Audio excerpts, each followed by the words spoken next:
अ, नमस्कार दोस्तों। मैं सुमित बघेल।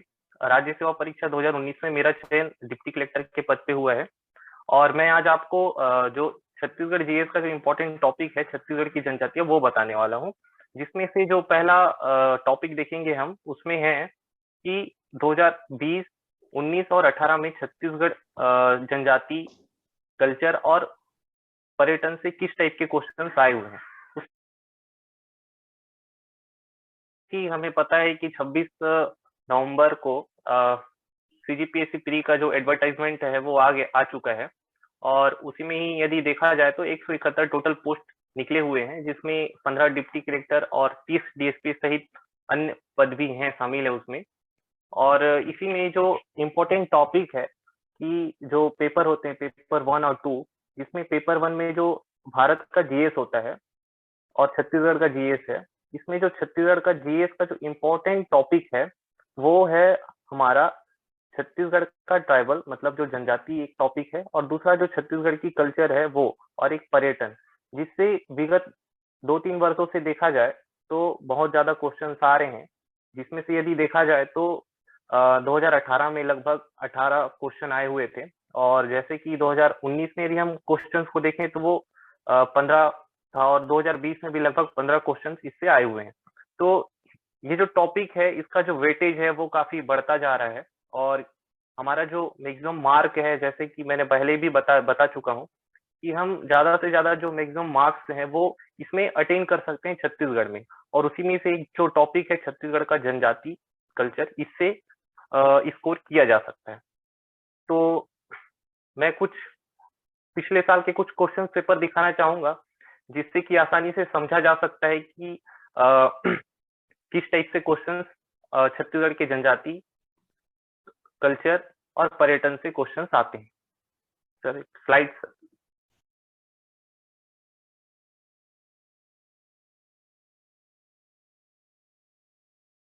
को एनालिसिस करके हम इसकी तैयारी कर सकते हैं। Next sir. नेक्स्ट। जी सर। जी, जी। तो 2020 में हम देखते हैं तो हमारा जो क्वेश्चंस है वो इस तरह से है कि एक क्वेश्चन आया था पहला, जनजातियों से रिलेटेड था, जिसमें ये कहा गया था कि निम्नलिखित पेय पदार्थों में से कौन सा जनजाति पेय पदार्थ नहीं है। तो ये एक्चुअली ये जनजाति से क्वेश्चंस है और पेय पदार्थ चूंकि पूछा गया है, तो इसमें 3 ऐसे ऑप्शंस थे जो उनके पेय पदार्थ हैं और एक ऐसा ऑप्शन था जो उनका पेय पदार्थ नहीं है। तो इस तरह से एक जनजाति से क्वेश्चन आया था। उसी प्रकार दूसरा जो क्वेश्चन आया था जनजाति से, वो ये था कि गणतंत्र दिवस परेड जो 2020 में आयोजित किया गया था दिल्ली तो में, इसका उत्तर क्या उसमें जो था? राज्य की तो ये पहले हाँ, क्वेश्चन का उत्तर ये। जी, जी, वो ढेरसा वो एक्चुअली क्या है कि जनजाति पेय पदार्थ नहीं है और बाकी जो उसके बाजू में है वो 3 थे, तो टोटल 4 ऑप्शंस दिए गए थे। जो ओके, नहीं था उसकी पहचान करना था सर। Okay, okay. जी, जी। तो वो सही आंसर था। बाकी जो दूसरा इसका क्वेश्चन आया था सर कि जो गणतंत्र दिवस परेड जो 26 जनवरी को आयोजित किया जाता है 2020 में, और चूंकि जो परीक्षा आयोजित हुई थी वो 14 फरवरी 2020 को आयोजित हुआ था, तो 26 नवंबर तक का क्वेश्चन पूछा गया है। तो इससे ये पता चलता है कि क्वेश्चन एग्जाम से 15 दिनों के पहले तक पूछे जाते हैं। और इसमें एक क्वेश्चन पूछा था कि छत्तीसगढ़ की जो झांकी निकाली गई थी उसमें किस लोक नृत्य की प्रस्तुति की गई थी। तो अलग अलग बहुत सारे ऑप्शन दिए गए थे, जिसमें से जो सही आंसर था वो कक्सार नृत्य था। और वैसे ही एक जनजातियों से संबंधित जो वाद्य यंत्र से संबंधित है, मादर, इसमें किस वाद्य यंत्र है, मतलब किस वर्ग का। तो हम देखते हैं कि वाद्य यंत्र 3-4 प्रकार से होते हैं, जिसमें तत् वाद्य यंत्र होता है, सुधीर वाद्य यंत्र होता है, अवनद्ध वाद्य यंत्र होता है, वितत वाद्य यंत्र होता है। तो इस तरह से ये वाद्य यंत्र थे और इसमें हमको पहचानना था कि सही क्या है। तो वो मादर जो है उसे हाथ से बजाया जाता है चूंकि, तो ये वितत वाद्य यंत्र है, इसका सही आंसर था। और वैसे ही ढोकू विवाह किस जनजाति से प्रचलित है। तो ढोकू विवाह से संबंधित क्वेश्चन था, तो हमको ये पहचानना था कि ये जो विवाह पद्धति है कौन सी जनजाति में है, तो ये कोरवा जनजाति में था, इसका सही आंसर था। वैसे ही एक क्वेश्चन था कि खम स्वांग किस जनजाति के द्वारा किया जाता है, चूंकि ये एक लोक नाट्य है और ये जो लोक नाट्य है कोरकू जनजाति में प्रचलित है, इसका सही आंसर था। और एक क्वेश्चन पूछा गया था कि किस जनजाति में युवा गृह गृति ओना कहा जाता है। तो एक जनजाति है, तो वो बिरहोर जनजाति, चूंकि कुछ जनजातियां हैं जिनमें युवागृह का प्रचलन है, जैसे कि मुरिया जनजाति में घोटुल है, और धुमकुरिया जो उराव जनजाति में है, वैसे ही बिरहोर जनजाति में गीतियोना एक युवागृह है। इसका सही आंसर यही था। इसके अलावा एक क्वेश्चन पूछा गया था कि देखिए, छत्तीसगढ़ ये के आपने सरगुजा में कौन। एक जो ये हाँ, लाइन लगा रखी है, ये क्यों लगा रखी है आपने? इसका क्या मतलब है इस लाइन का? इसका मतलब ये था सर कि ये जो क्वेश्चंस थे जितने अभी तक मैंने बता दिए वो जनजातियों से संबंधित थे। Okay okay. तो जनजाति का वेटेज 15 में भी इतना सारा हो जाता है सर कि 6 क्वेश्चन जो है वो जनजातियों से पूछे गए थे। यानी 6/15 क्वेश्चन। हम्म। जी। इसके बाद देखते हैं सर कि छत्तीसगढ़ के सरगुजा में कौन सी जाति धातु मूर्ति कला का कार्य करती है। चूंकि ये क्वेश्चन सर कल्चर के शिल्प से था, और शिल्प में हम देखते हैं कि मलार एक जनजाति है, मतलब जनजाति नहीं है, वो एक जाति है जो इस शिल्प का काम करती है, तो उसे मलार शिल्प कहा जाता है, और ये सरगुजा में है, तो इसका आंसर मलार जाति था सर, जो सरगुजा में है। ठीक है, जाति है वो। और ऐसे ही बिलासपुर में राउत नाचा का आरंभ कब हुआ था, ये क्वेश्चन पूछा गया था। तो इसका सही आंसर था सर 1978 में राउत नाचा का प्रारंभ किया गया था।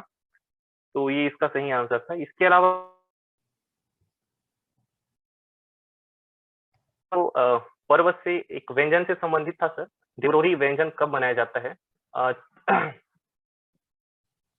सर इसका थोड़ा आंसर शायद आयोग ने बाद में चेंज किया था सर, वो मुझे पता नहीं है, इसका देखना पड़ेगा थोड़ा सा। और बाकी जो हल षष्ठी पर्व है, इसका जो आंसर था वो क्यों बनाया जाता है, उसका कारण पूछा गया था, पर्व मनाने का कारण। चूंकि ये पर्व भादो मास की कृष्ण षष्ठी को मनाया जाता है, तो इसका जो सही आंसर था सर वो था पुत्र की दीर्घायु के लिए मनाया जाता है। और बहुरा चौथ का पर्व कब मनाया जाता है, ये भी क्वेश्चन पूछा गया था, तो ये भी पर्व से संबंधित प्रश्न था सर, और इसका भी आंसर बाद में आयोग ने चेंज किया था सर। तो ये आंसर नहीं था इसका, इसका आंसर चेंज हुआ है, आयोग द्वारा चेंज किया गया है। वैसे ही एक दो क्वेश्चन जो थे सर वो रचनाकार से पूछे गए थे। जैसे छत्तीसगढ़ लोक साहित्य का अध्ययन के रचनाकार कौन है, तो हमको ये भी पता होना चाहिए कि साहित्य जो छत्तीसगढ़ में है, जो रचनाएं लिखी गई हैं, उनके रचनाकार कौन है। तो उसमें से जो इसका करेक्ट आंसर था सर वो था दयाशंकर शुक्ल, जिन्होंने ये रचना लिखी थी। इसके अलावा और एक क्वेश्चन आया था सर रचना से, वो ये था कि साहित्यकार जगन्नाथ प्रसाद भानु की प्रथम कृति कौन सी थी। तो 4 ऑप्शन थे जिसमें सही आंसर था छंद प्रभाकर, इसका सही आंसर था। इसके अलावा सर और क्वेश्चन था जिसमें ये देखा गया कि कौन भर्तरी गायन के लिए प्रसिद्ध है। तो बहुत इजी क्वेश्चन था सर ये, क्योंकि लोक गाथा से संबंधित है, भर्तरी से संबंधित है, तो सुरुजबाई खांडे थी जो भर्तरी से संबंधित गायिका है। इसके अलावा एक क्वेश्चन और था जिसमें छत्तीसगढ़ के लोकगीतों का राजा किस गीत को कहा जाता है। क्योंकि छत्तीसगढ़ में बहुत सारे गीत प्रचलित हैं, लेकिन जो ददरिया गीत है उसे लोकगीतों का राजा कहा जाता है। तो इस तरह से पिछले साल के जो क्वेश्चन थे, 15 क्वेश्चन इस ट्राइबल्स को मिला के और कल्चर से रिलेटेड क्वेश्चन आए हुए थे। उसमें देखा जाए तो 6 क्वेश्चन ट्राइब से हो गए, जनजातियों से हो गए। बाकी हम देखें तो 3 क्वेश्चन करीब आपके पर्व से हो गए, फेस्टिवल से हो गए आपके। एक नृत्य से भी आया था सर, एक हाँ, शिल्प से आ चुका है, एक व्यंजन से है, 2 पर्व से थे, और 2 रचनाकार से पूछे गए थे, और 2 लोक गाथा से पूछे गए थे सर। जी जी जी जी। वैसे ही 2019 के प्रश्न देखा जाए तो 2019 में भी इसका वेटेज काफी ज्यादा था, टोटल 17 प्रश्न पूछे गए थे इसमें। तो इसमें हमको ये पता चलता है कि पहला जो क्वेश्चन पूछा गया था, किस जनजाति की आजीविका पारंपरिक रूप से बांस पर आधारित है। और चूंकि जनजाति से संबंधित क्वेश्चन था, उसमें तो एक सिंपल आंसर था, कमार जनजाति से संबंधित है। वैसे ही दूसरा जो क्वेश्चन था, किस जनजाति के रसोई घर को लाल बंगला कहा जाता है। तो भुजिया एक जनजाति है जिसके रसोई घर को लाल बंगला कहा जाता है, तो ये भी एक क्वेश्चन था।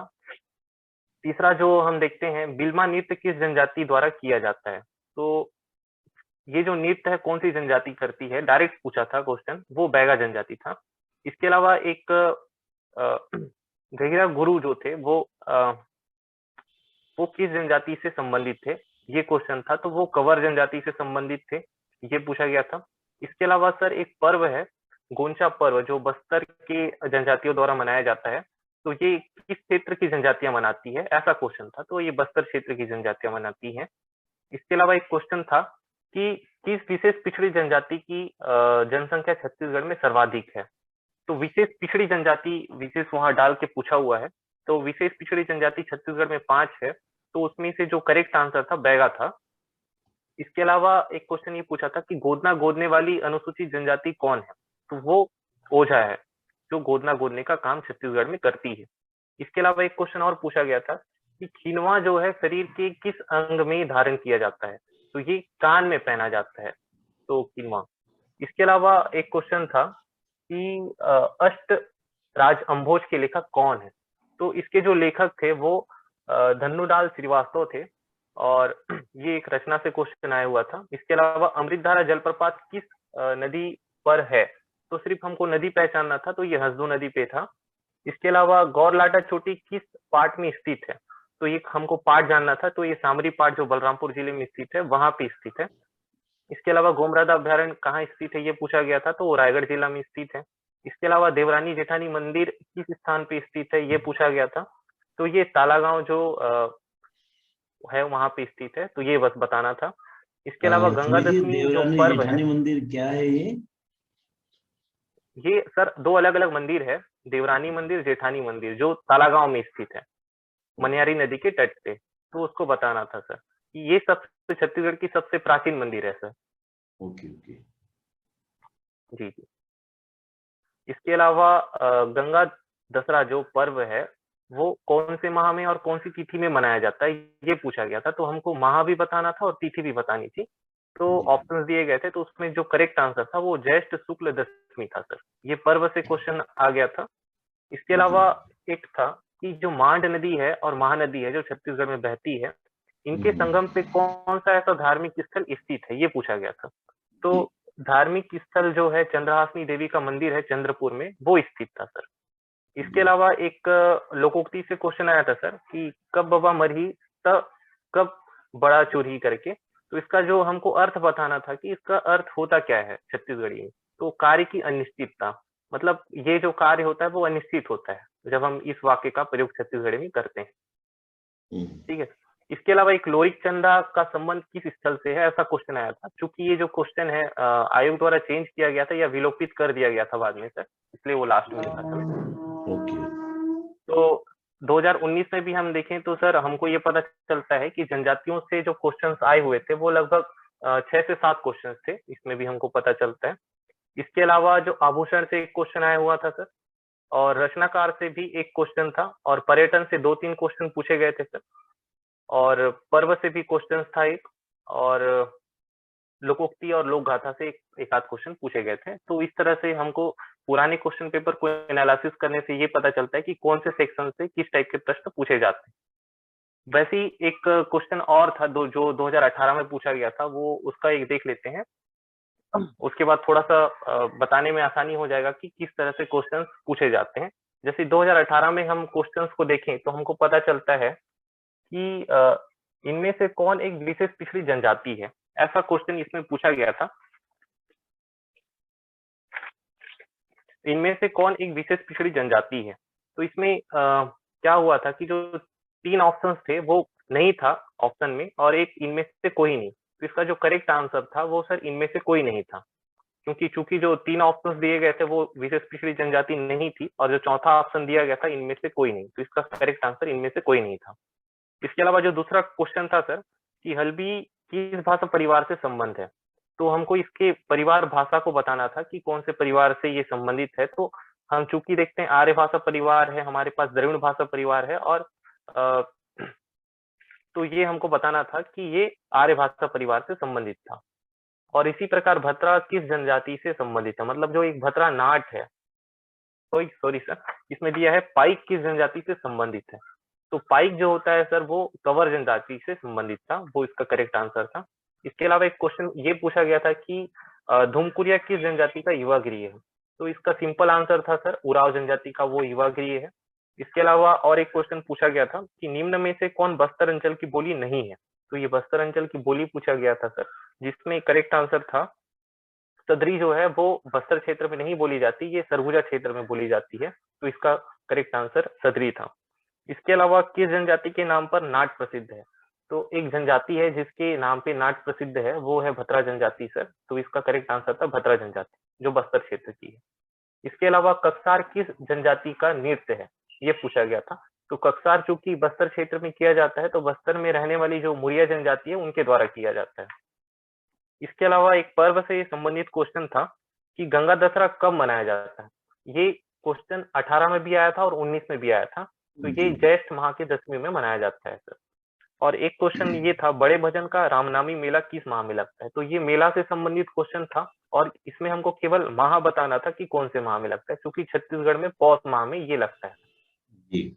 और इसके बाद एक पूछा गया था कि अकुम और तोड़ी किस प्रकार के वाद्य हैं।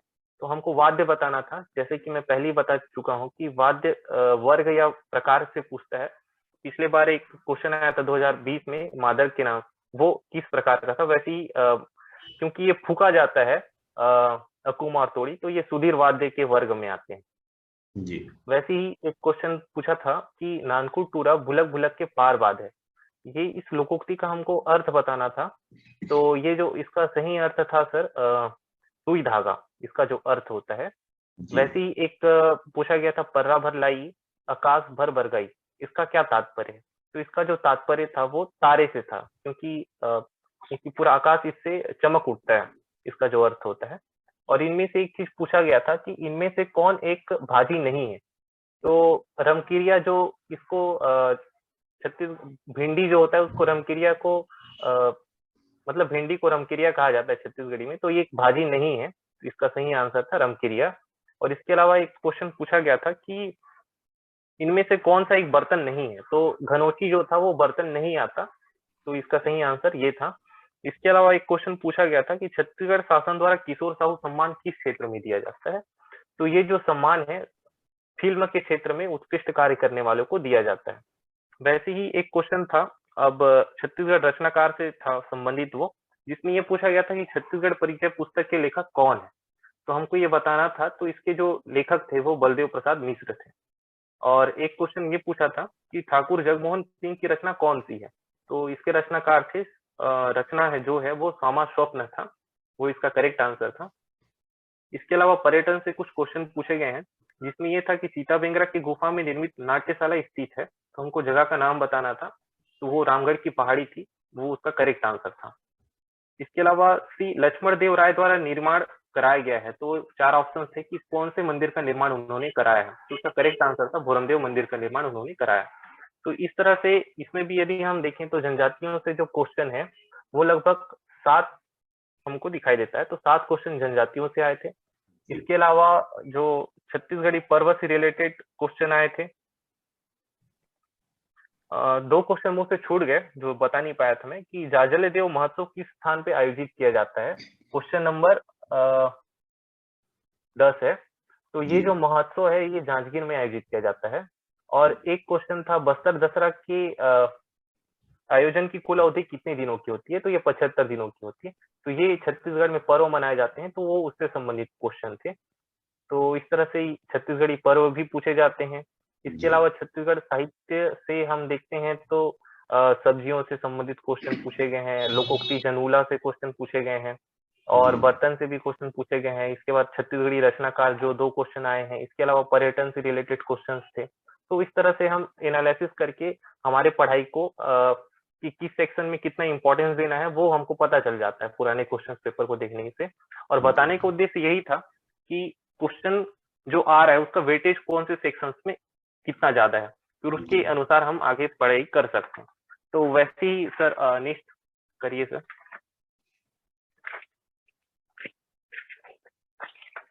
ठीक, तो जनजातियों में जो इम्पोर्टेंट टॉपिक हो जाता है कि जनजाति में हमको तैयारी क्या करना चाहिए, क्योंकि जनजाति खुद इतना बड़ा एक टॉपिक है, तो हमको पता नहीं चल पाता कि जनजातियों की तैयारी कैसी करनी चाहिए। तो विशेषकर जो नए स्टूडेंट्स होते हैं वो इसमें थोड़ा सा भटक जाते हैं। और मैं थोड़ा अपना सोर्स बता देता हूँ कि मैंने जनजातियों की तैयारी किससे की थी।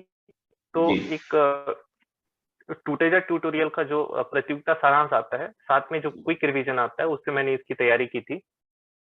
और एक हरिराम पटेल की भी बुक आती है, जो नए स्टूडेंट है उससे वो कर सकते हैं, और इसका एक रेफरेंस बुक ले सकते हैं, क्योंकि जो छत्तीसगढ़ ग्रंथ अकादमी की बुक आती है वो रेफरेंस के रूप में लिया जा सकता है। बाकी मैंने टूटे जाके प्रतियोगिता सारांश और क्विक रिवीजन इसकी तैयारी की थी। तो छत्तीसगढ़ की जनजातियों में विशेषकर हम देखते हैं टोटल 42 जनजाति है, और उनसे संबंधित बहुत सारी उपजातियां भी हैं, तो उसकी हमको तैयारी करनी है। जैसे कि मैंने 3 साल के क्वेश्चन पेपर को एनालिसिस करके बता दिया कि जनजातियों के जो क्वेश्चन है पूरे पार्ट में लगभग 7-8 क्वेश्चन का जो एवरेज है वो जनजातियों से आ ही रहा है। जी। तो इसमें ये देखना था कि जनजाति जो है, बहुत सारी प्रमुख जनजातियां हैं, इसमें से जो मेन जनजाति है, जैसे कि 5 विशेष पिछड़ी जनजाति हैं, 2 और हो जाती हैं, मतलब 7 हैं टोटल, और 2 जो जनजातियां हैं पंडो और भूरिया, वो छत्तीसगढ़ सरकार द्वारा घोषित की गई है विशेष पिछड़ी जनजाति। इसके अलावा और भी अन्य जनजातियां हैं, उनकी तैयारी हमको कैसे करनी है। तो इसमें एक्चुअली जो प्री का पेपर होता है वो फैक्चुअल बेसिस पे होता है, और जितने फैक्ट होते हैं वो हमको पता होना चाहिए। तो जनजातियों के बारे में जो इम्पोर्टेंट हम देखते हैं कि जनजाति का तैयारी कैसे करें, कैसे याद रखें उनके फैक्ट्स को। तो मैं मेरी जो स्ट्रेटजी थी उनको याद रखने के लिए मैंने एक फॉर्मेट बनाया हुआ था, उसके हिसाब से मैं तैयारी करता था। तो जनजातियों को हम कैसे तैयार कर सकते हैं, तो उसका पहला चीज है कि कोई जनजाति है, जैसे कि हम ले लेते हैं गोंड जनजाति है। तो गोंड जनजाति को तैयारी करने का सबसे बेस्ट तरीका था जो मैंने अपनाया था, कि उनका निवास क्षेत्र कहाँ है, क्योंकि गोंड जनजाति छत्तीसगढ़ की सबसे बड़ी जनजाति है, और उनका जो निवास क्षेत्र है वो सारे क्षेत्रों में है, छत्तीसगढ़ में हर एक क्षेत्र में है। तो हम निवास क्षेत्र के मुख्य जिले देख सकते थे। बाकी उनका 3 सेक्शन में मैंने बांट लिया था सर, कि सामाजिक रूप से वो कैसी है, आर्थिक रूप से कैसी है, और धार्मिक रूप से कैसी है, और सांस्कृतिक रूप से कैसी है। तो इसमें जो मैंने बताया सामाजिक, सामाजिक में बहुत सारे पॉइंट आ सकते थे, जैसे कि उनकी समाज कैसा है, तो प्रतिशतात्मक समाज है। सामाजिक रूप में हम देख सकते हैं विवाह भी आ सकता है, तो उनकी विवाह पद्धति कौन-कौन सी है, क्योंकि जो गोंड जनजाति है उसमें बहुत सारी विवाह पद्धतियां हैं, तो वो उन सारी विवाह पद्धतियों को उसमें वो ऐड कर सकते हैं और याद कर सकते हैं। दूध लौटावा हो गया, बघेली हो गया, पठौनी हो गई, इस तरह की विवाह पद्धतियां उनमें प्रचलित है। इसके अलावा कोई और अर्थव्यवस्था देखते हैं तो कृषि हो गया, पशुपालन हो गया, इन सब पे वो डिपेंडेंट है, तो इसके बारे में भी हम लिख सकते हैं। इसके अलावा धार्मिक हम देख सकते हैं, तो धार्मिक में कौन सी देवी देवता की वो पूजा करते हैं, उसके हम नोट्स बना के फैक्ट याद कर सकते हैं। इसके अलावा देवी देवता के अलावा कौन कौन से वो पर्व को मनाते हैं, वो भी हम लिख सकते हैं। यदि उनका कोई मृत्यु अलग से संस्कार है उनके जनजातियों में, तो इस तरह से उसको भी लिखा जा सकता है और उनके फैक्ट्स को याद किया जा सकता है। और इस तरह से सामाजिक, आर्थिक और धार्मिक और सांस्कृतिक, इस तरह से पॉइंट्स बना के किसी भी जनजातियों के फैक्ट्स को आसानी से याद किया जा सकता है। तो जनजातियों का जो अब क्वेश्चंस बनता है, मैंने एक नोट्स बना दिया कि इस फॉर्मेट में आपको नोट्स बना के याद करना चाहिए हर जनजातियों के बारे में। तो जनजातियों के जो क्वेश्चंस आ रहे थे, उसमें मैं ये बता देता हूँ कि जनजातियों का निवास क्षेत्र, तो ये क्वेश्चन पूछा जाता है कि जो पर्टिकुलर कोई जनजाति दे दिया जाता है, उनके निवास क्षेत्र को पूछा जाता है। ये जो जनजाति है बस्तर क्षेत्र में निवास करती है, या मध्य क्षेत्र में निवास करती है, या सरगुजा क्षेत्र में, तो इस तरह से क्वेश्चंस आ सकते हैं किसी भी जनजातियों से संबंधित। इसके अलावा दूसरा क्वेश्चन ये पूछा जाता है कि जनजातियों से कोई प्रसिद्ध व्यक्ति है, जैसे पिछले साल एक क्वेश्चन आया था कि गहिरा गुरु किस जनजाति से संबंधित है, ठीक है, तो इस तरह से क्वेश्चंस बन सकते हैं। तो वो कव्वार जनजाति से संबंधित थे। वैसे ही छत्तीसगढ़ के जो फेमस पर्सनालिटी है सर वीर नारायण सिंह, वो कौन से जनजाति से हैं, तो वो बिझवार जनजाति से हैं। तो इस तरह से क्वेश्चंस बनते हैं, तो हमको ये पता होना चाहिए कि यदि कोई प्रमुख व्यक्ति है तो वो कौन से जनजाति समुदाय से संबंधित है। तो इस तरह से भी हम तैयारी कर सकते हैं। इसके अलावा छत्तीसगढ़ में बहुत सारी जनजातियां हैं, उनका अध्ययन किया गया है। तो उनका अध्ययन किन किन लोगों ने किया है, मैंने 1-2 एग्जाम्पल दे देता हूँ, जिससे पता चल जाएगा कि छत्तीसगढ़ की जनजातियों का अध्ययन किया गया। जैसे सर मानव शास्त्री थे, वेरियल एल्विन थे, उन्होंने छत्तीसगढ़ की मुरिया जनजाति का अध्ययन किया था और उनपे एक रचना लिखी थी, मुरिया एंड देयर घोटुल। तो इस तरह से जनजातियों का जो अध्ययन है बहुत सारे मानव शास्त्रियों ने किया है, तो उनकी रचना और किसने किया है ये हमको पता होना चाहिए। वैसे ही कमार के ऊपर पंडित श्यामाचरण दुबे ने किया है, तो वो जनजातीय अध्ययन कौन कौन से मानव शास्त्री ने किया है, इस तरह से हम इसको भी तैयार कर सकते हैं। और द ट्राइबल इकोनॉमी, दयाशंकर नाग ने इनकी मतलब लिखा है, बुक लिखा है ट्राइबल्स के ऊपर। तो ये इस तरह से क्वेश्चन छत्तीसगढ़ में आते हैं। इसके अलावा हम देखते हैं कि विशेष पिछड़ी जनजाति, तो जो छत्तीसगढ़ में विशेष पिछड़ी जनजाति हैं, इनका क्राइटेरिया पता होना चाहिए कि छत्तीसगढ़ में विशेष पिछड़ी जनजाति क्यों घोषित किया गया है। तो उसके 2-3 कारण हो सकते हैं।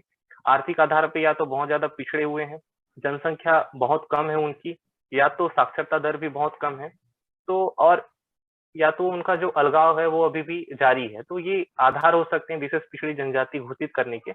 तो छत्तीसगढ़ में कौन-कौन से 5 विशेष पिछड़ी जनजाति हैं, वो पता होना चाहिए। उसमें से हम देखते हैं अबूझमाड़िया एक जनजाति है, कमार जनजाति है, बैगा है, पहाड़ी कोरवा है और बिरहोर जनजाति है। तो ये 5 जनजाति विशेष पिछड़ी है। इसके अलावा जो 2 जनजाति है, वो छत्तीसगढ़ सरकार ने घोषित किया है, वो पंडो और भुजिया है। और इन सब के विकास के लिए छत्तीसगढ़ में अभिकरण बनाए गए हैं। जैसे कि अबूझमाड़िया के लिए नारायणपुर में बनाया गया है, कमार के लिए गरियाबंद में बनाया गया है, तो ये हमको पता होना चाहिए। इसके अलावा जो क्वेश्चन बनता है वो ये है कि स्मरणीय तथ्य, जैसे मैं बताया कि हर जनजातियों के कुछ ना कुछ स्मरणीय तथ्य होते हैं, इंपॉर्टेंट फैक्ट होते हैं। वो फैक्ट कौन कौन से हैं वो मैं थोड़ा सा बता देता हूँ कि जैसे छत्तीसगढ़ की सबसे बड़ी जनजाति कौन सी है, तो गोंड जो जनजाति है वो छत्तीसगढ़ की सबसे बड़ी जनजाति है। इसके अलावा छत्तीसगढ़ की सबसे छोटी जनजाति कौन सी है, तो सोर ऐसी जनजाति है जो सबसे छोटी है। इसके अलावा हम देख सकते हैं छत्तीसगढ़ की सबसे साक्षर जनजाति कौन सी है, तो साक्षर जो जनजाति है वो हल्बा है। इसके अलावा सांस्कृतिक रूप से विशिष्ट जनजाति कौन सी है, तो मुड़िया है। और गोदना प्रिय जनजाति कौन सी है, तो बैगा है। तो इस तरह से कुछ जनजाति हैं जिनके स्मरणीय तथ्य होते हैं, मतलब इंपॉर्टेंट फैक्ट होते हैं जिससे क्वेश्चंस बनते हैं। तो इस तरह से हम उनकी तैयारी कर सकते हैं। इसके अलावा और इम्पोर्टेंट फैक्ट में क्या बन जाता है कि अस्थायी कृषि। तो चूंकि जनजातियों में अस्थायी कृषि का प्रचलन है, तो कुछ जनजाति ऐसी है जिनमें अस्थायी कृषि की जाती है। तो वो कौन कौन सी जनजातियां हैं और क्या क्या है, जैसे बैगा जनजाति। तो बैगा जनजाति जो अस्थायी कृषि करती है वो बेवार के नाम से जानी जाती है, और गोंड जनजाति धारिया के नाम से जानी जाती है, अबूझमाड़िया में पेड्डा के नाम से जाना जाता है। तो इस तरह से हमको उनकी अस्थायी कृषि का नाम भी पता होना चाहिए, जनजातियों का कौन कौन सा है। इसके अलावा जनजातियों में जो इम्पोर्टेंट फैक्ट हो जाता है वो पारंपरिक व्यवसाय या कार्य क्या होता है, क्योंकि जनजातियां पहले से ही जो पारंपरिक कार्य हैं उनमें दक्ष मानी जाती है।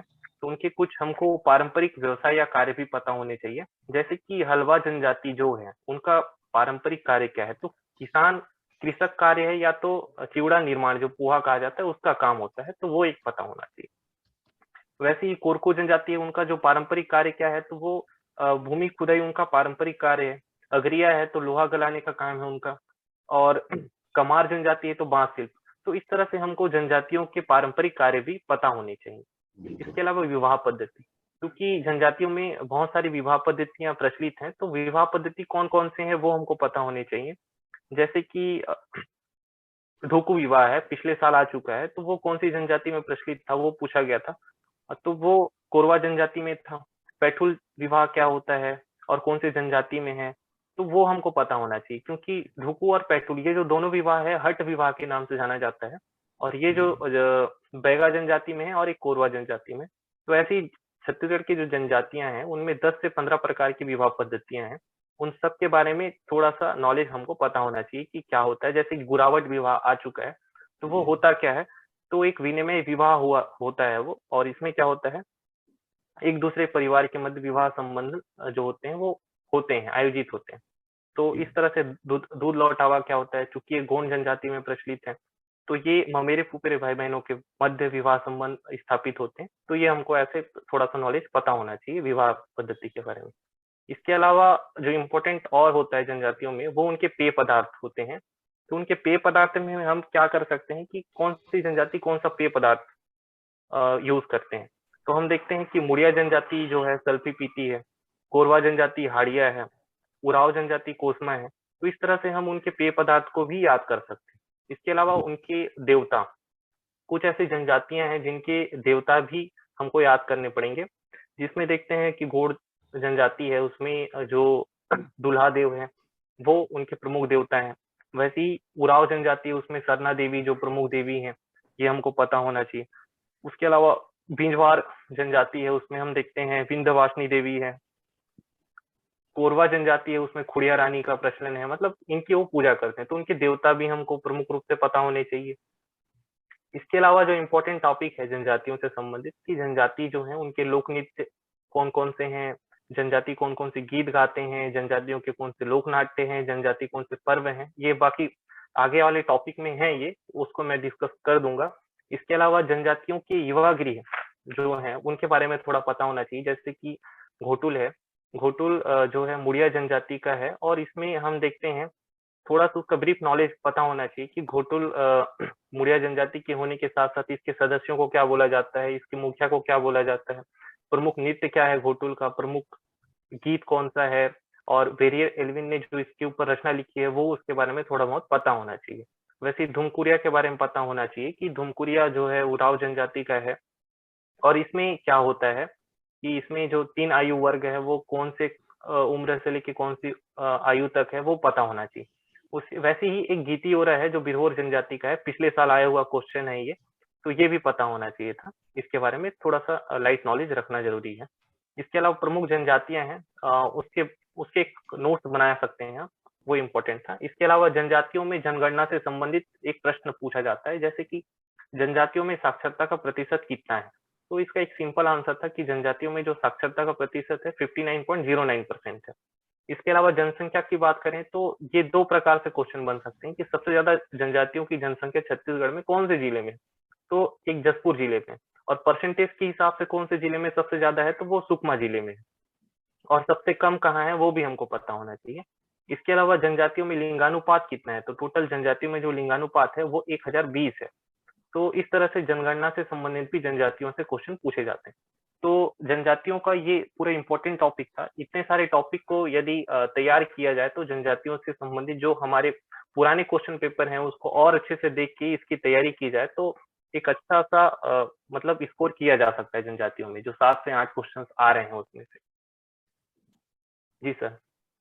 Next sir. इसके अलावा जो छत्तीसगढ़ में इम्पोर्टेंट है वो ये है कि छत्तीसगढ़ में क्योंकि कुछ लोकगीत होते हैं, लोकगीत में कुछ जनजाति गीत हैं और कुछ छत्तीसगढ़ी गीत हैं। तो छत्तीसगढ़ी गीत में हम देखते हैं पंथी गीत है, ददरिया गीत है। जैसे ददरिया से रिलेटेड क्वेश्चन 2020 में आया था कि ददरिया को लोकगीतों का राजा कहा जाता है। इसके अलावा ददरिया को सिंगार प्रधान गीत भी कहा जाता है। तो इस तरह से इसके फैक्ट्स हमको पता होने चाहिए। इसके अलावा पंडवानी भी है जिसको गीत भी कहा जाता है, और एक लोक गाथा में भी आता है वो, तो उसके बारे में बाद में ब्रीफ डिस्कशन करेंगे। और थोड़ा सा पंडवानी के बारे में बता देता हूँ कि पंडवानी होता क्या है। एक्चुअली जो महाभारत की कथा है उसका छत्तीसगढ़ी में जो व्याख्यान किया जाता है वो पंडवानी कहा जाता है। और पंडवानी की 2 शैलियां हैं, एक तो कापालिक शैली है और दूसरा वेदमती शैली है। तो हर एक शैली में कथावाचन किस प्रकार किया जाता है, कौन किस विधा की गायिका है, वो हमको पता होना चाहिए। और इसके प्रमुख पात्र कौन कौन से हैं ये हमको पता होना चाहिए। जैसे कि इसके प्रमुख गायिका है सीजन बाई जी जो है, उनको कब कब कौन कौन से सम्मान से पुरस्कृत किया गया है वो उनके ईयर हमको पता होने चाहिए। तो पंडवानी से रिलेटेड बहुत सारे क्वेश्चन बन सकते हैं। वैसे ही बांस गीत है, तो बांस गीत कौन से जाति के लोग गाते हैं वो हमको पता होना चाहिए, और कब गाया जाता है, इसका मुख्य उद्देश्य क्या होता है गाने का, और इसके प्रमुख कलाकार कौन कौन होते हैं। और बांस गीत इसका नाम क्यों पड़ा, क्योंकि बांस का उपयोग इसको गाने में किया जाता है, इसी कारण इसको बांस गीत कहा जाता है। तो इससे इस तरह से फैक्ट्स बन सकते हैं। इसके अलावा वैवाहिक संस्कार गीत है, तो वैवाहिक संस्कार गीत से बहुत सारे क्वेश्चन बन सकते हैं इसमें। जैसे चूल माटी से लेके पूरे विवाह के जो 51 तक जो गीत गाते हैं वो उनके बारे में सारे पता होने चाहिए। इसके अलावा सुआ गीत है, जब हम सुआ नृत्य करते हैं जो छत्तीसगढ़ की महिलाएं हैं उस समय वो सुआ गीत भी गाती हैं, तो उनके बारे में थोड़ा पता होना चाहिए कि कोलिन जाति की स्त्रियां सुआ नृत्य करती हैं इस तरह से।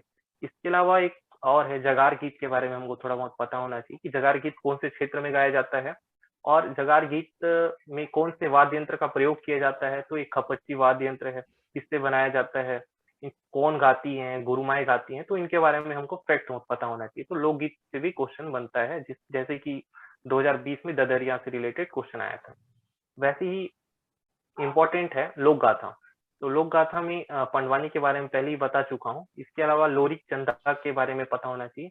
लोरिक चंदा है क्या चीज, तो लोरिक चंदा जो है उत्तर प्रदेश की एक लोक गाथा है जिसका छत्तीसगढ़ी जो छत्तीसगढ़ में जिस रूप में प्रस्तुत किया जाता है या जिस नाम से जाना जाता है वो लोरिक चंदा कहलाता है। तो इसके प्रमुख कलाकार कौन है ये हमको पता होना चाहिए। तो ये इस तरह से लोरिक चंदा से रिलेटेड क्वेश्चंस बन सकते हैं। 2019 में लोरिक चंदा से संबंध स्थल का नाम पूछा गया था। और वैसे ही भर्तरी, भर्तरी से भी एक बार क्वेश्चन आ चुका है कि भर्तरी की प्रमुख गायिका कौन है। तो भर्तरी की जो प्रमुख गायिका थी वो सुरुजबाई खांडे हैं। तो वो हमको पता होना चाहिए। इसका एम क्या है, क्योंकि ये रानी पिंगला और जो राजा भर्तरी है उनके जीवन वैराग्य पे आधारित है उसका, और कौन से जनजाति मतलब कौन से लोगों में इसका सबसे ज्यादा प्रभाव है वो पता होना चाहिए। वैसे ही ढोला मारू जो है, इससे भी क्वेश्चन बना जा सकता है कि ये राजस्थान का जो ढोला मारू की कहानी है उसको छत्तीसगढ़ में जिस रूप में प्रस्तुत किया जाता है तो ढोला मारू के नाम से जाना जाता है। और इसके प्रमुख कलाकार कौन है, तो वो हमको जैसे कि जो सुरुजबाई खांडे है, जगन्नाथ कुम्हार है, वो पता होना चाहिए। और नृत्य रूप में प्रस्तुत किया जाता है वो पता होना चाहिए। वैसे ही बहुत सारे कथाएं हैं, जैसे फूलकुंवर की गाथा है, तो उनका कहानी हमको पता होना चाहिए कि फूलकुंवर की गाथा क्यों प्रसिद्ध है, क्योंकि वीरांगना फूलकुंवर ने मुसलमानों के साथ जो युद्ध किया था उसमें उनका वर्णन है इस गाथा में, तो उसके बारे में पता होना चाहिए। कल्याण साई की गाथा में कल्याण साई के बारे में उल्लेख किया गया है। एक फूलवासन की गाथा है। तो इस तरह से लोक गाथा छत्तीसगढ़ में बहुत सारे हैं, तो उनके बारे में हमको थोड़ा बहुत पता होना चाहिए। तो इस तरह से क्वेश्चन बनते हैं लोक गाथा से। वैसे ही लोक नाट्य है, तो लोक नाट्य में भी हम दो प्रकार से बांट सकते हैं, जो है छत्तीसगढ़ी लोक नाट्य है और एक जनजातीय लोक नाट्य है। तो छत्तीसगढ़ी लोक नाट्य में जो क्वेश्चन आए हैं वो एक दही कांदो है जो छत्तीसगढ़ के मैदानी क्षेत्र में बनाया जाता है। और एक इम्पोर्टेंट लोक नाट्य है, रहस है, गम्मत है, नाचा है, जो छत्तीसगढ़ के क्षेत्रों में आयोजित की जाती है। तो इससे क्वेश्चंस बनते हैं, जैसे कि रहस, रहस का हमको प्रमुख किस विधा पे आधारित है वो पता होना चाहिए। तो रहस जो है बेसिकली हम देखते हैं तो वो पांडुलिपि पे आधारित है। तो बाबू रेवाराम ने एक पांडुलिपि बनाया बनाया था, उसके आधार पे ही इसका मंचन किया जाता है छत्तीसगढ़ में। तो इसके प्रमुख कलाकार कौन है, इसका आयोजन किस जगह पे किया जाता है, इसका प्रमुख चिन्ह कौन सा है, तो थुन्ह चिन्ह के नाम से जाना जाता है। प्रमुख पात्र कौन होता है, तो राजदारी होता है। और इसमें कौन से जनजाति के लोग मतलब कौन से जाति के लोग हैं जो मिट्टी की मूर्तियां बनाते हैं। तो सारे इसके बारे में डिटेल्स नॉलेज होना चाहिए कि किसी भी पॉइंट पे क्वेश्चन बन सकता है इससे। और इसके प्रकार, तो रहस्य जो होते हैं बेसिकली दो प्रकार के हैं, तो वो हमको पता होना चाहिए। स्वर्ण रहस्य, सतनामी रहस्य, उसके बारे में थोड़ी बहुत इसके बारे में जानकारी होनी चाहिए। वैसे ही इंपॉर्टेंट टॉपिक है नाचा। तो छत्तीसगढ़ में जो नाचा है वो बहुत ज्यादा मैदानी क्षेत्रों में प्रचलित है। तो नाचा का मेन एम क्या है, तो मनोरंजन के साथ साथ जो अच्छाई बुराई का संदेश है वो लोगों तक पहुंचाना होता है। और इसमें जो प्रमुख पात्र कौन कौन होते,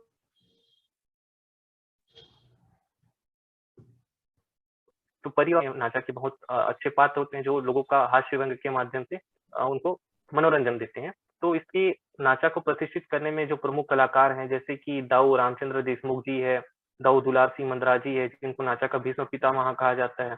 इसके अलावा इस क्षेत्र में अलग अलग लोगों को पुरस्कृत किया गया है, जैसे मूंगदास बघेल है, नाईकदास बघेल है। तो इनके बारे में थोड़ा बहुत पता होना चाहिए नाचा के बारे में।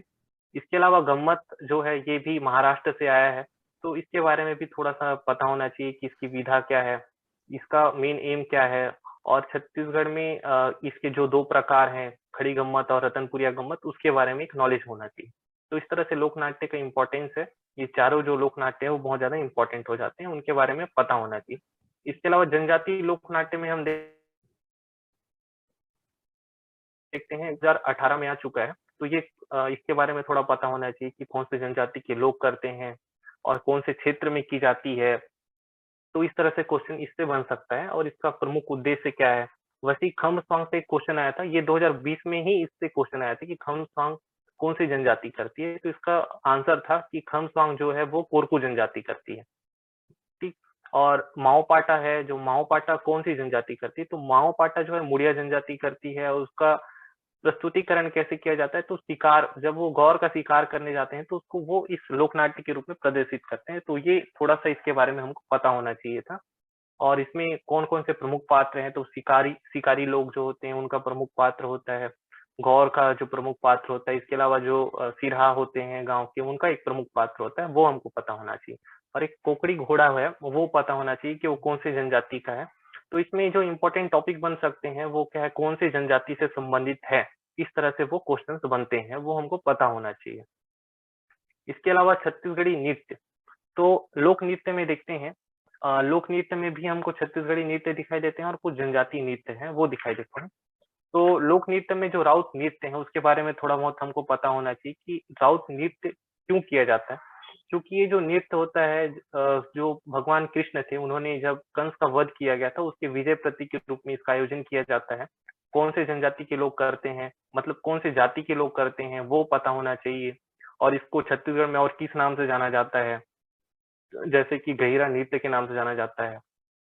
और कब करते हैं तो कार्तिक प्रबोधिनी एकादशी इसमें करते हैं, एक पखवाड़े तक करते हैं। इसमें जो इसके जो नर्तक होते हैं बहुत सारे साज सज्जा धारण करते हैं। तो इसके बारे में जितने भी फैक्ट्स बन सकते हैं वो हमको पता होने चाहिए। वैसे ही पंथी नृत्य हमको पता होना चाहिए कि किस जाति के लोग करते हैं। तो हमको पता है सतनामी जाति के लोग करते हैं। उद्देश्य क्या है, जैसे गुरु घासीदास है, उनका जो संदेश है जनमानस तक पहुंचाना होता है। और क्या क्या इसमें होते हैं, जब वो नृत्य करते हैं तो कौन सा प्रमुख वाद्य यंत्र होता है। और नृत्य करते समय अपने प्रदर्शन जो शौर्य का प्रदर्शन करते हैं, पिरामिड बनाते हैं। और कौन से इसके प्रमुख कलाकार हैं वो हमको पता होना चाहिए। तो इसके जितने भी फैक्ट्स हैं वो हमको पता होने चाहिए। वैसे ही इम्पोर्टेंट टॉपिक है सुआ नृत्य। तो छत्तीसगढ़ में जो सुआ नृत्य है वो छत्तीसगढ़ की महिलाओं द्वारा की जाती है। तो ये कोलिन जाति की स्त्रियां करती हैं। कब करती हैं, जब धान की फसल पक जाते हैं तो वो करते हैं। और इसका जो मेन एम क्या होता है वो हमको पता होना चाहिए। तो इससे रिलेटेड जो भी क्वेश्चन है वो हमको क्या क्या बन सकते हैं वो पता होने चाहिए। वैसे ही जनजातीय नृत्य है, तो जनजातीय नृत्य बहुत सारे हो जाते हैं। तो जनजातीय नृत्य का तैयारी हम कैसे कर सकते हैं, तो चूंकि हम जनजातीय नृत्य में देखते हैं सबसे जो पुराना नृत्य है वो कर्मा नृत्य को माना जाता है। तो कर्मा नृत्य में ये सबसे कौन सी जनजातियों में प्रचलित है, तो हम देखते हैं गोंड, बैगा, उराव, बिजवार सहित बहुत सारी जनजातियों में इसका प्रचलन है। क्यों किया जाता है, तो कर्म देवता को प्रसन्न करने के लिए किया जाता है। और प्रारंभ कब होता है, तो विजयादशमी से प्रारंभ होकर वर्षा ऋतु के प्रारंभ तक ये जो नृत्य है वो चलता है। इसके अलावा इसमें बहुत सारी युवक युवतियां जो हैं वो दोनों इस नृत्य को करती हैं, ये भी हमको पता होना चाहिए।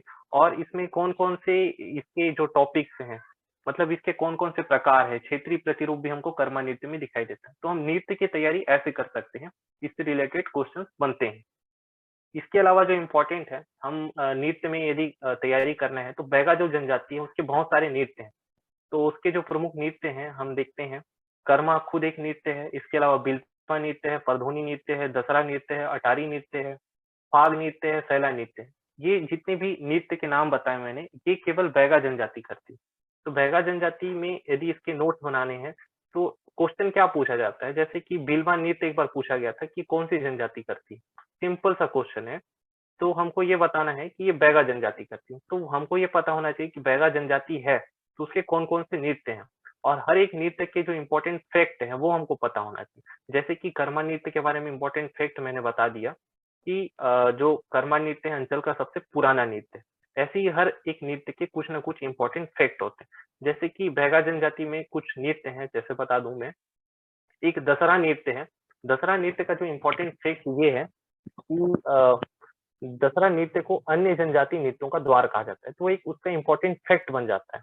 वैसे ही सैला नृत्य जो है, सैला नृत्य जो बैगा जनजाति में प्रचलित है केवल पुरुषों द्वारा किया जाता है, ये इसका इम्पोर्टेंट फैक्ट है। वैसे ही एक परधोनी नृत्य है जो बैगा जनजाति में किया जाता है, और उसका इम्पोर्टेंट फैक्ट ये है कि इसमें वर पक्ष की ओर से, क्योंकि ये बारात के समय किया जाता है, तो हाथी बनाकर इस नृत्य में किया जाता है। तो इम्पोर्टेंट फैक्ट इस जनजाति के जो नृत्य है उसके हमको पता होने चाहिए। वैसे ही माड़िया जनजाति का एक नृत्य है जिसे गौर नृत्य कहा जाता है, जो बस्तर का प्रमुख नृत्य भी है। तो उसके बारे में हमको प्रमुख फैक्ट पता होने चाहिए, जैसे कि उन्होंने गौर नृत्य को संसार का सबसे सुंदर नृत्य कहा है, तो उसके बारे में वो एक इम्पोर्टेंट फैक्ट बन जाता है। और इसके अलावा इसमें क्या किया जाता है, तो गौर की शिकार का नृत्य रूप में प्रस्तुतिकरण किया जाता है, वो इम्पोर्टेंट फैक्ट है। और इसमें जो नर्तक होते हैं, पुरुष होते हैं, महिलाएं होती हैं, वो कौन कौन से चीजें धारण करते हैं वो हमको पता होना चाहिए। जैसे युवक गौर पशु के सिंह को खोड़ियों के सजा कर सिर पे धारण करते हैं, वो इम्पोर्टेंट फैक्ट हो जाता है।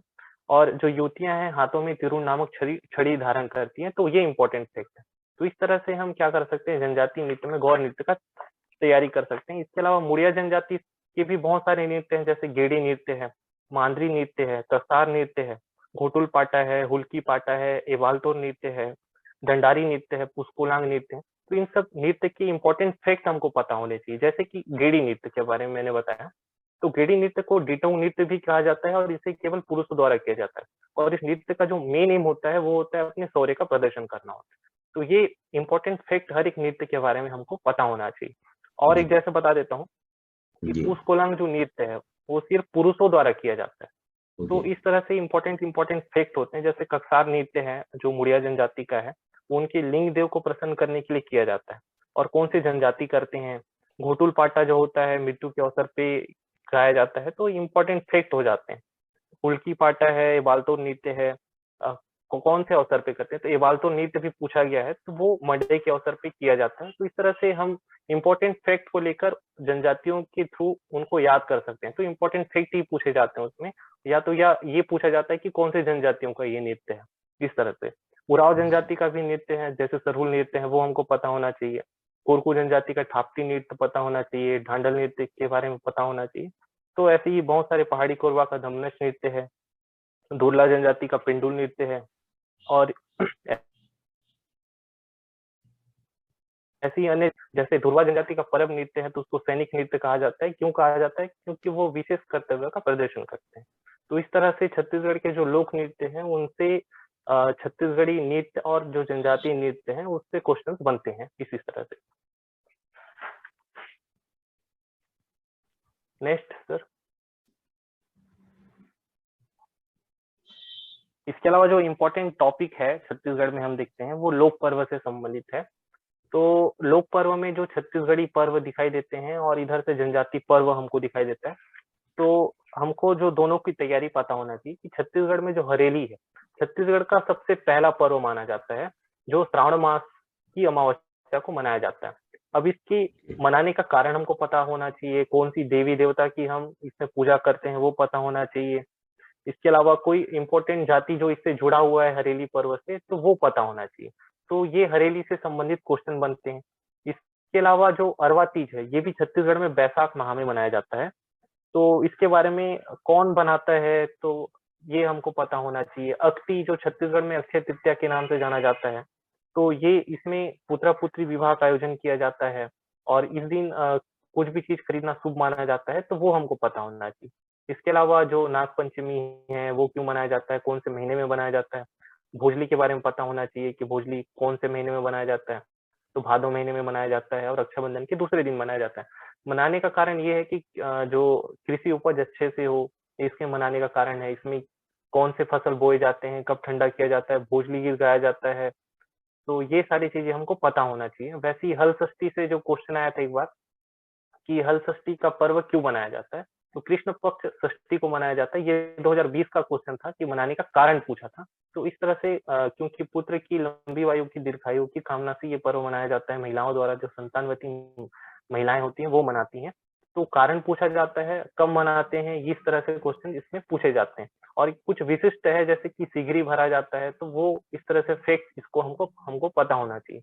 इसके अलावा कृष्ण जन्माष्टमी है, उसके बारे में पता होना चाहिए। पूरा जो छत्तीसगढ़ का प्रमुख पर्व है, इसमें क्योंकि बैल दौड़ का आयोजन किया जाता है, पशुओं से संबंधित ये पर्व होता है, तो पूरा के बारे में पता होना चाहिए। कब मनाया जाता है वो पता होना चाहिए। वैसे ही तीजा जो इम्पोर्टेंट है, कौन से महीने में मनाया जाता है, मनाने का मुख्य कारण क्या है, क्योंकि जो महिलाएं होती हैं वो अपनी पति की लंबी आयु की कामना के उद्देश्य से मनाते हैं, निर्जला व्रत रखती हैं। तो इस तरह से प्रमुख फैक्ट जो है तीजा के बारे में पता होना चाहिए।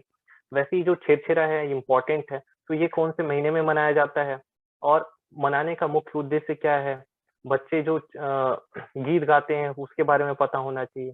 वैसे ही ज्वारा क्या होता है, गौरा गौरी पर्व के बारे में पता होना चाहिए। मातर कौन सी जाति मनाती है, ये पता होना चाहिए। तो ये एक्चुअली यादव वंश के लोग मनाते हैं, कार्तिक महीना में मातर मनाया जाता है। तो इस तरह से हम छत्तीसगढ़ पर्व की तैयारी, कब मनाया जाता है, क्यों मनाया जाता है, कुछ इंपॉर्टेंट फैक्ट है, उस तरह से इसकी तैयारी कर सकते हैं। और पिछले साल हल षष्ठी से प्रश्न आया था इससे।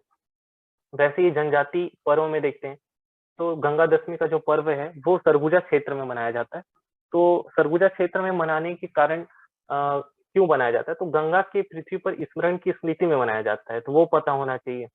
और कौन से क्षेत्र में मनाया जाता है, तो सरगुजा क्षेत्र में मनाया जाता है। कब मनाया जाता है, तो ज्येष्ठ माह की दशमी को मनाया जाता है। तो इस तरह से हम पर्व की तैयारी कर सकते हैं।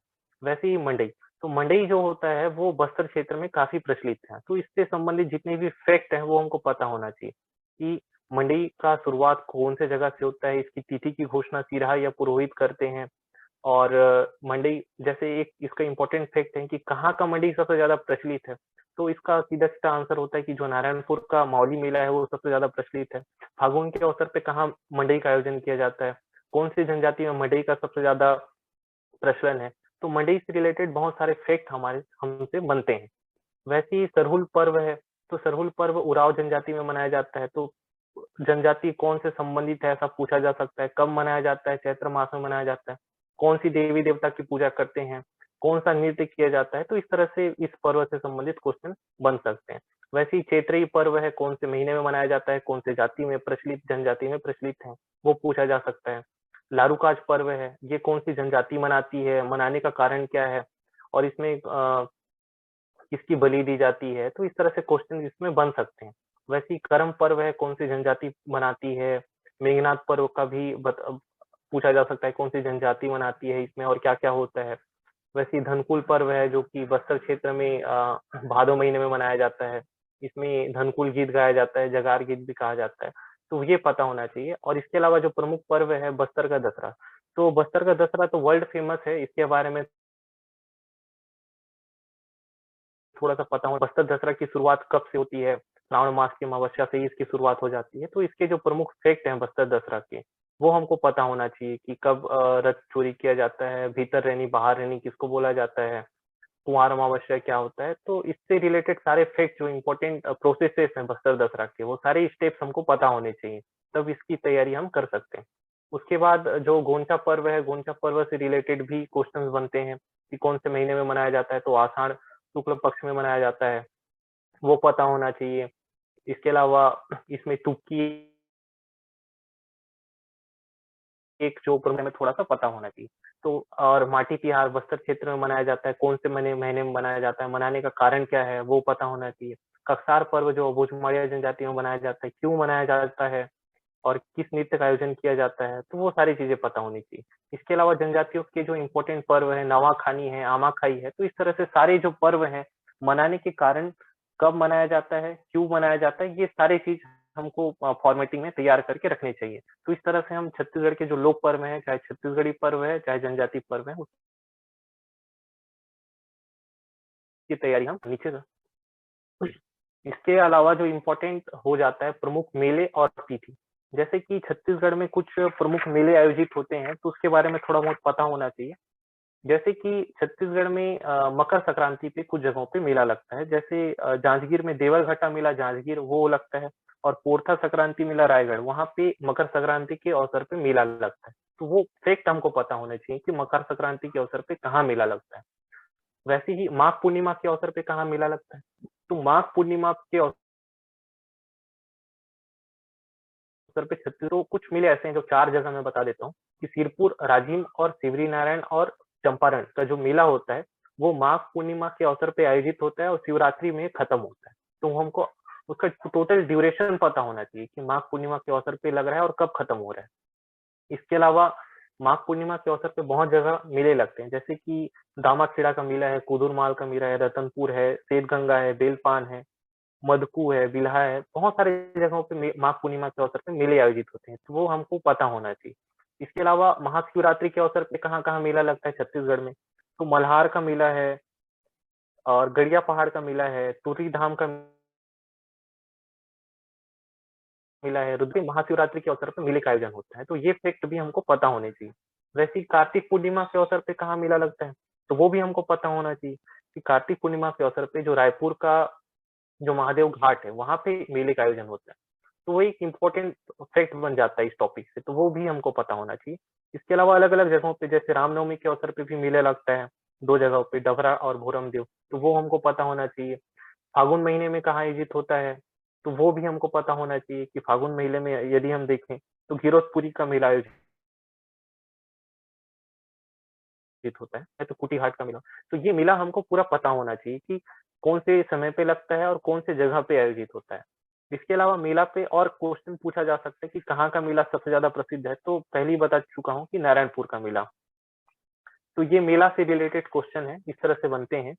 इसके अलावा लोक महोत्सव से रिलेटेड क्वेश्चंस भी बनते हैं, जैसे कि चक्रधर समारोह है, तो ये कहाँ आयोजित होता है, इसकी शुरुआत कब से की गई है, और जो चक्रधर समारोह का जो राज परिवार है वो कौन से नर्तक शैली से संबंधित है, तो कथक नृत्य शैली है। तो चक्रधर बाद क्वेश्चन पूछा था कि झांझले देव महोत्सव का आयोजन किस शहर में होता है, तो सिंपल आंसर था जांजगीर। तो हमको जगह पता होना चाहिए और मनाने का कारण पता होना चाहिए। सिरपुर महोत्सव कहाँ होता है, बारसूर महोत्सव कहाँ होता है, रामाराम का मेला कौन से जिले में लगता है।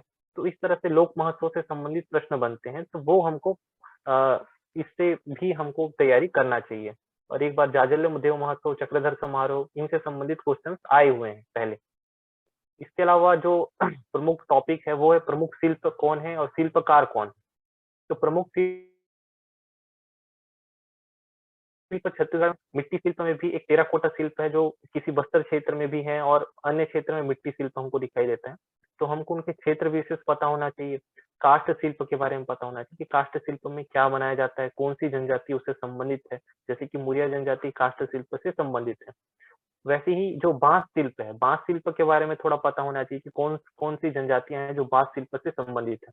तो कमार, धनवार, कटरा जो जनजातियां हैं वो बांस शिल्प से संबंधित है। इसके अलावा बस्तर की जनजातियां भी उससे संबंधित है, वो पता होना चाहिए। डोगरा शिल्प के बारे में पता होना चाहिए। घड़वा शिल्प के बारे में पता होना चाहिए कि घड़वा शिल्प कहाँ मनाया जाता है, तो कोंडागांव जाति के उससे संबंधित होते हैं, उसी का नाम घड़ा। इतने सारे क्वेश्चन थे इससे कि मला जो थी सरगुजा जिले कौन सी जाति है, तो वो एक क्वेश्चन बना था हमारा। मलार जाति है जो सरगुजा जिले में डोगरा शिल्प का। तो एक भी क्वेश्चन आता है जो जल्दी आ चुका है, तो इससे भी हमको तैयार रहना है। शिल्पकार के नाम भी हमको पता होने चाहिए, जैसे कि जयदेव बघेल है, रामलाल झारा है, तो ये हमको शिल्पकार के नाम भी पता होने चाहिए। तो इस तरह से शिल्प से संबंधित क्वेश्चन बनते हैं। और एक प्रमुख टॉपिक है प्रमुख व्यंजन कौन से, तो हमको व्यंजन से रिलेटेड भी क्वेश्चन हमको तैयार चाहिए। तो व्यंजन से क्या क्या, जैसे कि पिछले बार के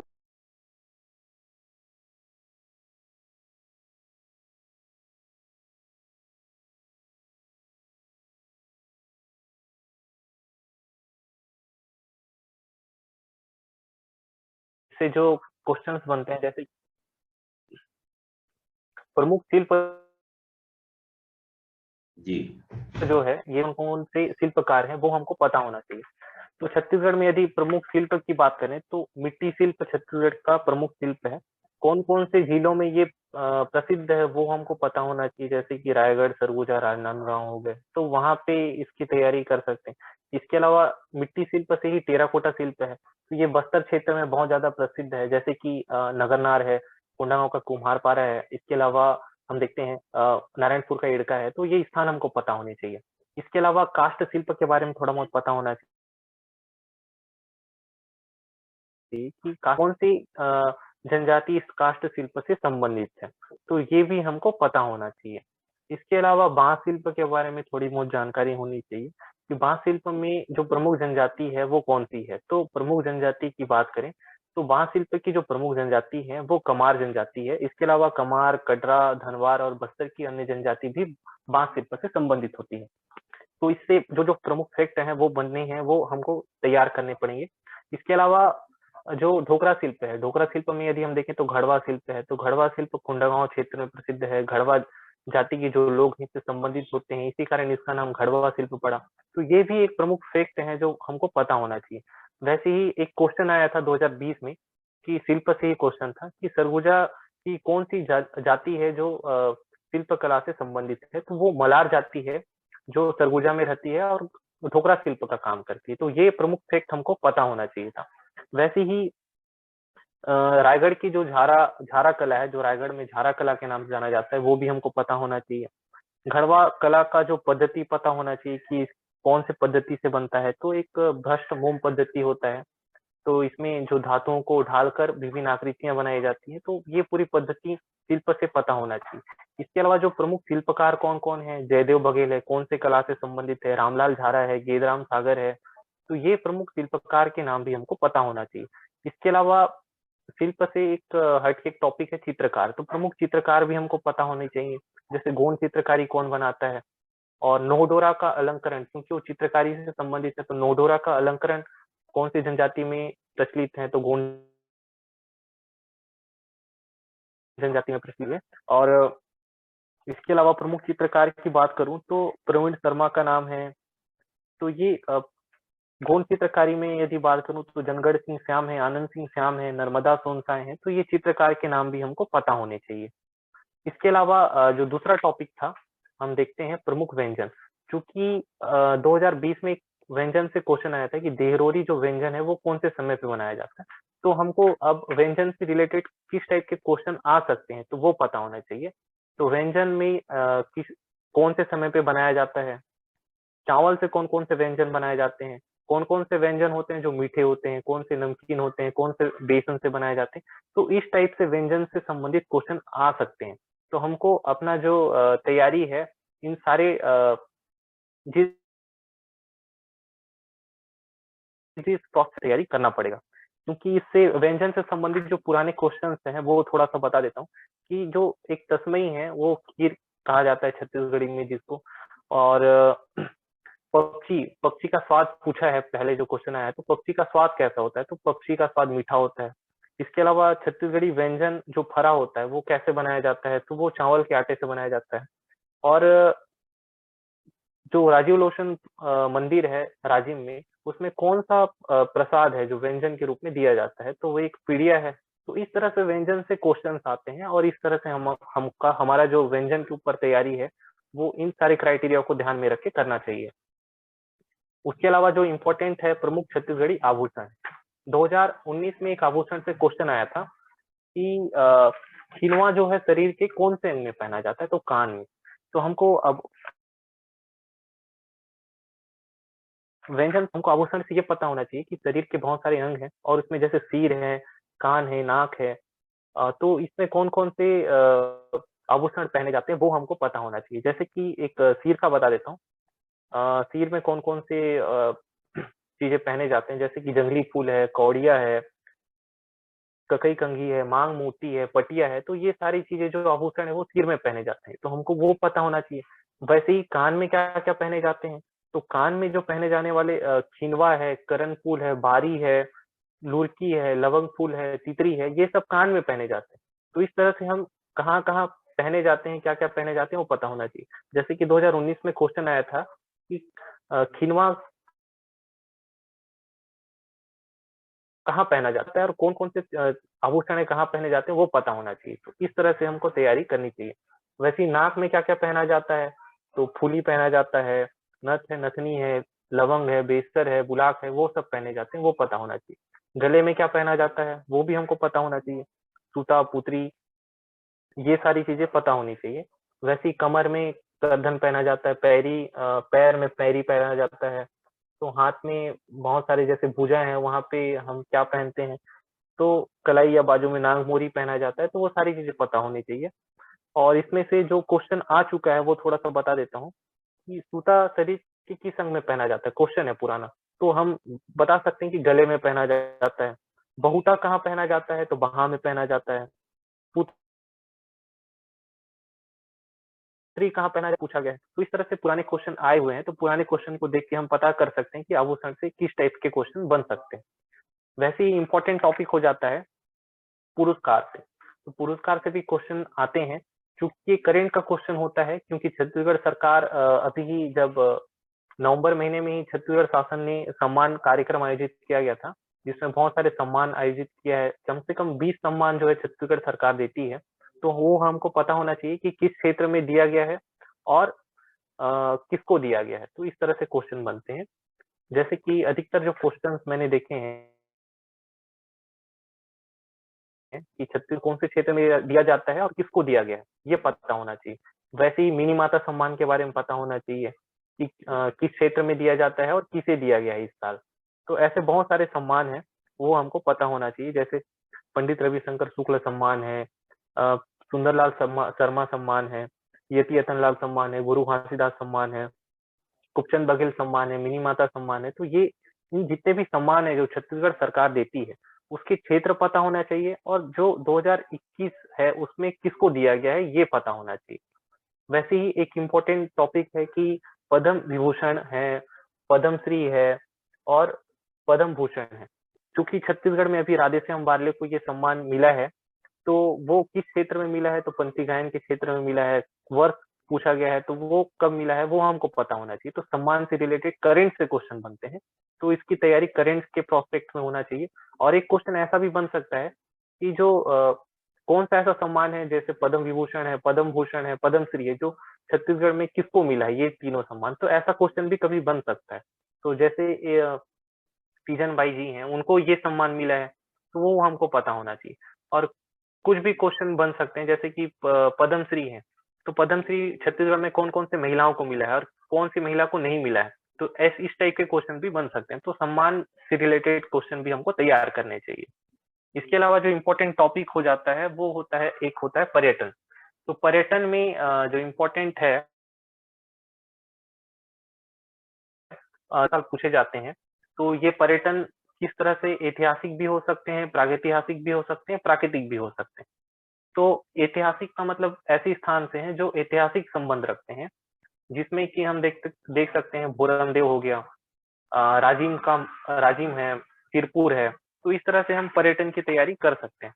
तो पर्यटन में हमको क्या-क्या याद रखना चाहिए कि जैसे कोई स्थल है, जैसे कि छत्तीसगढ़ का खजुराहो किसको बोलते हैं? तो भोरम देव को बोलते हैं। छत्तीसगढ़ का प्रयाग किसको बोलते हैं? तो छत्तीसगढ़ का प्रयाग राजिम को कहा जाता है। छत्तीसगढ़ का काशी किसको बोलते हैं? खरोद को बोलते हैं। छत्तीसगढ़ का शिमला। तो नाम उपनाम हमको पता होने चाहिए बहुत सारे शहरों के। इसके अलावा छत्तीसगढ़ का प्राचीन मंदिर कौन-सा है? तो देवरानी जेठानी का मंदिर जो है छत्तीसगढ़ का प्राचीनतम मंदिर है। और कोई जो स्थान है उनके प्राचीन नाम क्या है? तो वो भी हमको पता होंगे। जो कई पंथ के धार्मिक स्थल है, जैसे कि कबीर पंथियों के धार्मिक स्थल कौन से हैं? दामाखेड़ा कुदुरमाल है। सतनामी समाज के का कौन सा है? तो गिरोधपुरी है। ईसाइयों का प्रमुख स्थल कौन-कौन सा है? कुनकुरी है, मदकू है। जैन तीर्थ से संबंधित कौन-कौन सी स्थल है? तो नगपुरा है, गुंजी है, आरंग है। तो हमको ये स्थल भी पता होने चाहिए कि कौन-कौन सी स्थल कौन-कौन से धर्म से संबंधित है। इसके अलावा ऐतिहासिक में यदि हम देखें, तो भोरमदेव जो है, भोरमदेव के बारे में हमको पूरा पता होना चाहिए कि भोरमदेव कौन से जिले में है, इसका उपनाम क्या है, जैसे छत्तीसगढ़ का खजुराहो कहा जाता है, कौन से राजवंश द्वारा निर्माण किया गया है। अब भोरमदेव में भोरमदेव का मंदिर है, वो किसके नामकरण के आधार पे, तो गौड़ देवता भोरमदेव है, उनके आधार पे किया गया है। किसने उस मंदिर का निर्माण कराया है, कौन से सन में कराया है। इसके अलावा भोरमदेव में और कौन-कौन से मंदिर हैं, तो वो सारी चीज़ें हमको पता होनी चाहिए। और इसके अलावा जो इम्पोर्टेंट फैक्ट है, वहाँ पे भोरमदेव मंदिर के अलावा यदि हम देखते हैं, तो रामचंद्र देव द्वारा निर्मित वहाँ पे और भी मंदिर है वहाँ पे, जिसका निर्माण मड़वा महल है, खेरकी महल है, वो सारी चीज़ें हमको पता होनी चाहिए। जैसे मड़वा महल के बारे में, तो वहाँ पे जो छिंदक नागवंशी राजा हैं, सॉरी छील दी गई है। कौन से राजा ने उसका निर्माण कराया, कौन से सन में किया है। खेरकी महल के बारे में थोड़ा बहुत फैक्ट पता होना चाहिए कि वो मूलतः कौन-सा मंदिर है, कौन-सी गंध आती है। तो इस तरह से हम किसी पर्टिकुलर स्थान का तैयारी पूरे फैक्ट के साथ करना चाहिए हमको। वैसे ही बहुत सारे कवर्धा में और कौन-कौन सी स्थल है, जैसे बकेला है, पचराही है, तो इन सारे फैक्ट के बारे में पूरा पता होना चाहिए। राजिम के बारे में पूरा फैक्ट पता होना चाहिए कि छत्तीसगढ़ का प्रयाग कहा जाता है, कौन-सी नदियों के संगम पे स्थित है, कौन-सा मंदिर है, कौन से राजवंश ने उसका निर्माण कराया है। इसके अलावा राजीव लोचन मंदिर के अलावा और कौन-सा मंदिर है, कब वहाँ पे मेला लगता है। तो ये सारे फैक्ट पर्यटन स्थल से संबंधित होना चाहिए। तो भोरमदेव, राजिम, खरोद, शिवरी नारायण, चंद्रपुर हो गया, सूरी धाम हो गया, दंतेवाड़ा, बारसूर, डोंगरगढ़, रतनपुर, मल्हार, सिरपुर। तो ये जितने भी इम्पोर्टेंट फैक्ट हैं, चंपारण हो गया, सालागांव हो गया, आरंग हो गया, गिरोधपुरी हो गया, दामाखेड़ा, तुरतुरिया, जितने भी इम्पोर्टेंट जगह है छत्तीसगढ़ की, उनके बारे में फैक्ट हमको पता होना चाहिए ऐतिहासिक के रूप में। प्राकृतिक स्थल जो शैल चित्र हैं, जैसे कबरा पहाड़ हो गया, इसके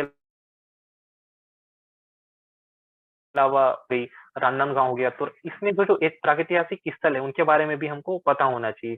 रामगढ़ की पहाड़ी हो गया, तो इनसे भी रिलेटेड क्वेश्चन बनता है। तो ऐतिहासिक हो गया, प्रागैतिहासिक कुछ स्थान है उनके बारे में थोड़ा देख लिया जाए। इसके अलावा प्राकृतिक में क्या-क्या पूछा जा सकता है, तो प्राकृतिक में जैसे मैन पार्ट है उसके बारे में पूछा जा सकता है कि छत्तीसगढ़ का शिमला कहा जाता है। तिब्बती शरणार्थियों को वहाँ 1962 में बसाया गया है। कौन कौन से वहाँ पे पर्यटन स्थल है, तो ये सारी चीजें प्राकृतिक हो जाती हैं। इसके अलावा जलप्रपात पूछे जा सकते हैं, जैसे चित्रकूट जलप्रपात है, तीरथगढ़ जलप्रपात है। एक क्वेश्चन जैसे मैंने बताया था कि जो हसदू नदी पे कौन सा झरना है, तो ये कौन से जलप्रपात है, तो वो हमको पता होना चाहिए। तो प्राकृतिक में जलप्रपात की तैयारी करनी चाहिए, और मंदिर कौन से जगह पे कौन सा मंदिर है, कौन से धर्म से संबंधित है, वो सारी चीजें हमको पर्यटन से भी तैयार करना चाहिए। तो इस तरह से हम पूरा छत्तीसगढ़ के जितने भी इम्पोर्टेंट टॉपिक है, जहां जहां से क्वेश्चन आ रहे हैं, वो पूरी तरीके से तैयार होना चाहिए। तो ये टॉपिक थे, और टॉपिक से किस तरह से हमको तैयारी करना चाहिए और किस तरह से क्वेश्चन आए हुए हैं, तो वो हमको पता होना चाहिए, और उसके हिसाब से हमारा जो स्ट्रेटजी है छत्तीसगढ़ का, वो हमको बनाना चाहिए। और छत्तीसगढ़ में जो इम्पोर्टेंट ये हो जाता है कि हमारा जो पूरा फोकस है छत्तीसगढ़ में, जैसे 15 क्वेश्चन इस कल्चर और इस पार्ट से आ रहे हैं, तो वो हमारा बहुत स्ट्रांग होना चाहिए। इसमें जो गलती है वो न के बराबर की जाए, और मैक्सिमम मार्क्स जो है वो छत्तीसगढ़ से अटेन करने की कोशिश की जाए। इसके अलावा साहित्यकार से भी क्वेश्चन आते हैं, जैसे कि हर साल एक दो क्वेश्चन साहित्यकार से आ रहे हैं। तो हमको साहित्यकार का जो तैयारी है वो विनय कुमार पाठक की बुक से करना चाहिए। तो वहाँ पे वहीं से ही सही जो छत्तीसगढ़ का जनजाति है और कल्चर है, पर्यटन है, उसकी तैयारी कर सकते हैं। तो ये एक इम्पोर्टेंट टॉपिक है, इसमें विशेष रूप से ध्यान दिया जा सकता है। ठीक।